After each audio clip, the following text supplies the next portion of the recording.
एक समय की बात है। एक छोटे से गांव में एक लड़का था जिसका नाम अर्जुन था।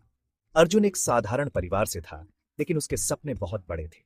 वह हमेशा आसमान में उड़ते हुए पंछियों को देखता और सोचता कि काश वह भी उड़ सकता।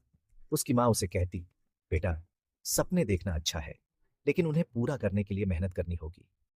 एक दिन अर्जुन ने गांव के एक बूढ़े व्यक्ति से सुना कि पास के पहाड़ पर एक जादुई पक्षी है जो किसी के भी सपने को पूरा कर सकता है। अर्जुन ने ठान लिया कि वह उस पक्षी को खोजेगा। उसने अपनी मां से अनुमति मांगी और वह अपने सफर पर निकल पड़ा।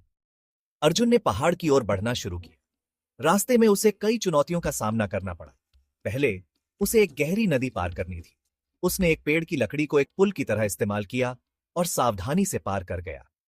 फिर उसे एक घने जंगल से गुजरना पड़ा, जहां उसे भालू और अन्य जंगली जानवरों का सामना करना पड़ा। लेकिन अर्जुन ने अपने साहस और बुद्धिमानी से सभी बाधाओं को पार किया। आखिरकार अर्जुन पहाड़ की चोटी पर पहुंचा। वहां उसने एक सुंदर रंग बिरंगा पक्षी देखा। वह पक्षी बहुत ही अद्भुत था और उसकी आंखों में जादू था। अर्जुन ने पक्षी से कहा, मैंने आपको खोजने के लिए इतनी मेहनत की है, क्या आप मेरे सपने को पूरा कर सकते हैं? पक्षी ने मुस्कुराते हुए कहा, मैं तुम्हारे सपने को पूरा कर सकता हूं, लेकिन पहले तुम्हें एक सवाल का जवाब देना होगा। पक्षी ने पूछा, सपने देखने का असली मतलब क्या है? अर्जुन ने सोचा और कहा, सपने देखने का मतलब है अपने लक्ष्यों के लिए मेहनत करना और कभी हार नहीं मानना। पक्षी ने उसकी बात सुनकर कहा, तुम सही हो। सपने केवल देखने के लिए नहीं होते, बल्कि उन्हें पूरा करने के लिए मेहनत करनी होती है। मैं तुम्हें उड़ने की शक्ति दूंगा, लेकिन तुम्हें अपने सपनों के लिए संघर्ष करना होगा। पक्षी ने अपनी जादुई शक्तियों से अर्जुन को उड़ने की क्षमता दी। अर्जुन ने आसमान में उड़ना शुरू किया। वह गांव, पहाड़ और नदियों के ऊपर से उड़ता गया। उसे ऐसा महसूस हुआ जैसे वह स्वतंत्रता का अनुभव कर रहा हो। लेकिन उसने जल्दी ही समझा कि उड़ने का मतलब केवल आनंद लेना नहीं है। उसे अपने गांव के लोगों की मदद करने का भी सोचना था।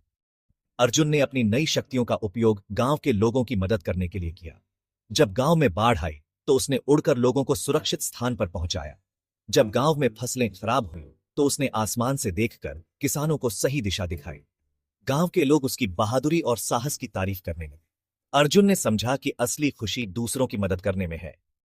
कुछ समय बाद अर्जुन ने अपने गांव में एक स्कूल खोला, जहां वह बच्चों को पढ़ाता था। उसने अपने सपनों को पूरा किया, लेकिन अब उसका सपना था कि गांव के सभी बच्चे भी अपने सपनों को पूरा करें। अर्जुन ने सीखा कि सपने देखने और उन्हें पूरा करने के लिए मेहनत करना जरूरी है। उसने अपने गांव को एक नई दिशा दी और सभी को यह सिखाया कि सच्ची खुशी दूसरों की मदद करने में है। इस तरह अर्जुन का सपना सच हुआ और वह हमेशा के लिए अपने गांव का हीरो बन गया।